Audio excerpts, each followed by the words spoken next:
ವಿಶ್ವದ ಅತ್ಯಂತ ಶಕ್ತಿಶಾಲಿ ಮಂತ್ರ ಯಾವುದು ಗೊತ್ತಾ? ಜರ್ಮನಿಯ ವಿಜ್ಞಾನಿಗಳು ಒಪ್ಪಿಕೊಂಡಿರುವ ಆ ಮಂತ್ರವೇ ಗಾಯತ್ರಿ ಮಂತ್ರ. ಗಾಯತ್ರಿ ಮಂತ್ರದಲ್ಲಿ 24 ಅಕ್ಷರಗಳಿವೆ. ಇವು ನಮ್ಮ ದೇಹದ 24 ಪ್ರಮುಖ ಗ್ರಂಥಿಗಳನ್ನು ಜಾಗೃತಗೊಳಿಸುತ್ತವೆ. ಇದನ್ನು ಪಠಿಸಿದಾಗ ಉಂಟಾಗುವ ಶಬ್ದ ತರಂಗಗಳು ನಮ್ಮ ಮೆದುಳಿನ ನರಕೋಶಗಳನ್ನು ಚುರುಕುಗೊಳಿಸಿ ಸ್ಮರಣಶಕ್ತಿಯನ್ನು ದುಪ್ಪಟ್ಟು ಮಾಡುತ್ತವೆ.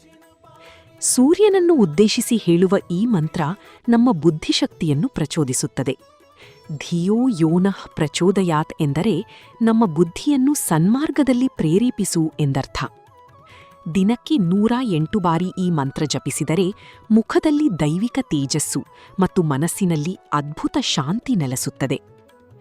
ಜಗತ್ತಿನ ಕತ್ತಲೆಯನ್ನು ಓಡಿಸುವ ಈ ಜ್ಞಾನದ ಬೆಳಕು ಎಲ್ಲರಿಗೂ ತಲುಪಲಿ. ಇಂತಹ ದೈವಿಕ ಮಾಹಿತಿಗಾಗಿ ವೇದಿಕ್ ಬೆಳಕು ಚಾನಲ್ ಅನ್ನು ಸಬ್ಸ್ಕ್ರೈಬ್ ಮಾಡಿ.